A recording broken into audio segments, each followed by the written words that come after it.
Capítulo 10. Pagando con su propia moneda. Cuando miramos la vida de Jacob, descubrimos que su historia es parecida a la nuestra. Antes de que Dios empiece a obrar en nosotros, tendemos a tomar una actitud arrogante hacia Jacob y a juzgarlo como obstinado e irresponsable. Pero cuando comenzamos a reconocer nuestra propia naturaleza remanente de pecado y nuestra debilidad, pecaminosidad y obstinación, entonces vemos a Jacob en nosotros. Cuando llegamos a los últimos 17 años de la vida de Jacob y notamos sus palabras y todo su comportamiento, tenemos que alabar a Dios por su gracia obrando en este hombre. Es difícil encontrar otra persona en el Antiguo Testamento con un final como el de él. Brotan lágrimas al ver cómo Dios ha obrado en su vida y cómo la gracia lo ha transformado en un siervo. Un hombre aparentemente perdido fue transformado en un vaso útil para el propósito de Dios. Sin embargo, todo el fruto manifestado en Jacob fue el resultado de la disciplina de Dios en él. Dios tocó su fuerza natural y como resultado, él se convirtió con el paso del tiempo en un vaso para honra. Cuando el Espíritu nos disciplina, forma a Cristo en nosotros. Estas no son dos obras separadas. La vida de Cristo se forma en el carácter del discípulo y el fruto nace natural y espontáneamente. De modo que tenemos mucho que aprender de Jacob. Podemos distinguir 4 etapas en su vida. Primero, lo vemos tal como él era antes de que Dios viniera a su encuentro. Génesis 25-27. En segundo lugar, vemos su prueba y la disciplina del Espíritu por medio de las circunstancias. 28-31. En tercer lugar, vemos la dislocación de su vida natural. 32-36. Y en cuarto lugar, el fruto apacible. Génesis 37-50. Comencemos por estudiar el carácter de Jacob antes de que el Señor viniera a su encuentro. Génesis 28-10-22. Por naturaleza, Jacob fue un luchador desde su nacimiento. Génesis 25-22-26. Cuán diferente había sido Isaac. Isaac no hizo nada. Él aceptó y recibió todo. Jacob, desde el principio hasta el fin, hizo planes. Era astuto, hábil y se consideraba capaz de hacer cualquier cosa. ¿Qué circunstancias usaría Dios para cambiar a este hombre en un vaso para su propósito? No solo las cosas que Jacob hacía estaban mal, sino también su propia naturaleza. Él quería nacer primero que Saúl, y cuando eso no ocurrió, usó toda clase de artimañas y estratagemas para recuperar la primogenitura. Así era Jacob. ¿De qué utilidad era este hombre para Dios? Evidentemente ninguna. Él debía ser cambiado, y el Señor, en su gracia, lo escogió y lo transformó. No solo esto, sino también cuando Rebeca concibió de Isaac nuestro padre, pues no había aún nacido, ni habían hecho aún ni bien ni mal, para que el propósito de Dios conforme a la elección permaneciese, no por las obras, sino por el que llama. Se le dijo a Rebeca: el mayor servirá al menor. Como está escrito: a Jacob amé, mas a Esaú aborrecí. Romanos 9:11-13. La elección de Dios es la única explicación. No existe ninguna otra. La Biblia nos habla claramente acerca de la elección de Dios. Si Él ha comenzado una buena obra en nosotros, no la dejará a medio hacer. Él es el primero y el postrero. La obra que Él ha comenzado a hacer en nosotros será completada. Si confiamos en la elección de Dios, podremos descansar en Él. Si creemos que es difícil que Dios obre en nuestras vidas, entonces pongamos nuestra confianza en el Dios de Jacob. Jacob no escogió a Dios primero, Dios le escogió a él. Antes de su nacimiento, el Señor lo escogió, y lo mismo sucede con todos los creyentes. La voluntad de Dios era que Esaú sirviera a Jacob a pesar de que él era el menor de los hijos de Isaac. Sin embargo, Jacob quiso asegurar por sus propios miembros, engañosos por cierto, que esto ocurriera. De modo que, en su juventud, cuando Esaú retornó de cazar después de un largo día, Jacob pactó con él y le quitó su primogenitura. «Déjame a mí ser el mayor y tú serás el menor», le dijo. Génesis 25, 29, 34. Su motivación era correcta, pero él usó su propia habilidad para lograr lo que Dios ya había dicho que ocurriría. Luego, en el capítulo 27, Jacob usó una vez más la mentira y engañó a su padre para lograr su bendición. Isaac había enviado a Esaú a cazar con el fin de darle a él su bendición. Si eso ocurría, entonces, ¿qué pasaría con la promesa de Dios que afirmaba que el mayor serviría al menor? Jacob había visto el designio detrás de la promesa y por tanto sintió temor de perder la bendición de Isaac. De alguna manera, él tenía que actuar para que la voluntad de Dios se cumpliera, pensó, ayudado por su madre. Desde su punto de vista, él estaba haciendo lo correcto, pero su razonamiento era el del hombre natural. Jacob no esperó a que Dios obrara e hiciera lo que había prometido, sino que él mismo se dispuso a llevar a cabo lo que, al parecer, según su raciocinio, Dios no iba a hacer. Nuestro hombre natural utiliza la fuerza humana para cumplir la voluntad del Señor. Si el arca de Dios parece estar en peligro de derrumbarse, allí está nuestra mano para detenerla. «Hay que hacer algo», exclamamos. Así es Jacob, el hombre natural, sabio y hábil. No obstante, el resultado de sus esfuerzos y engaños lo llevaron a salir huyendo por su vida debido a que su hermano Esaú quería matarlo.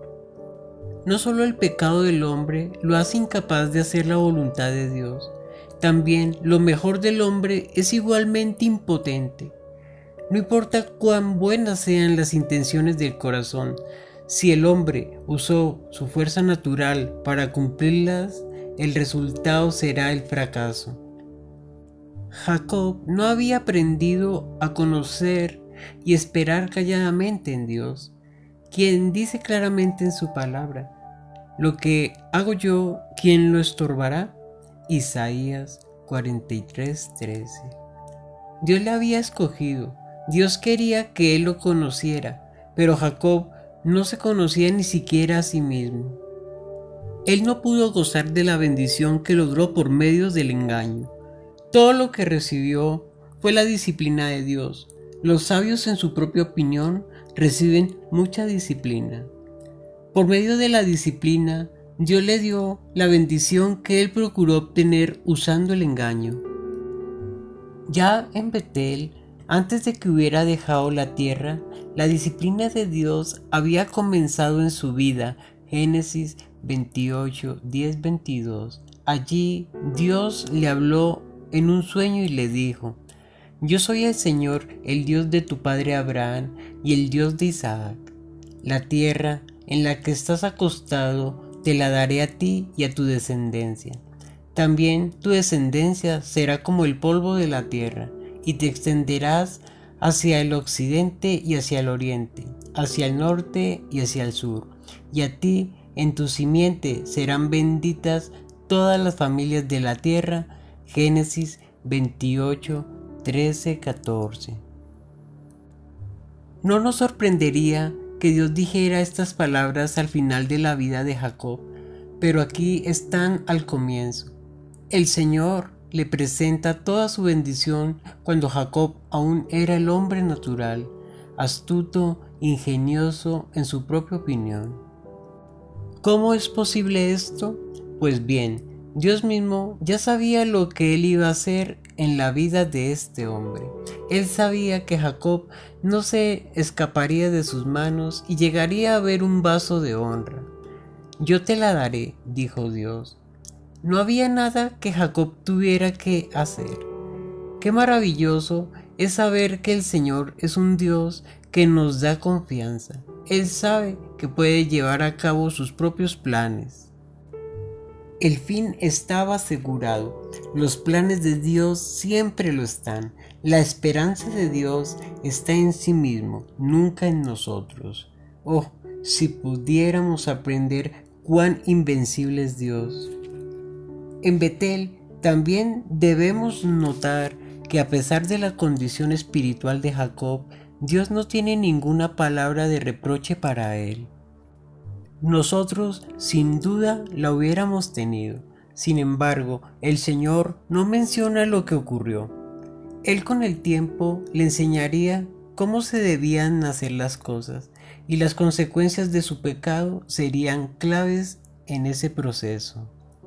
21 años más tarde, cuando Jacob volvió a Betel, era un hombre diferente. Dios ya había obrado en su vida. La promesa que el Señor le dio a Jacob en esta ocasión era mayor y tenía más alcance que aquella que le fue dada a Abraham o a Isaac. He aquí, yo estoy contigo y te guardaré por donde quiera que fueres y volveré a traerte a esta tierra, porque no te dejaré hasta que haya hecho lo que te he dicho. Génesis 28:15.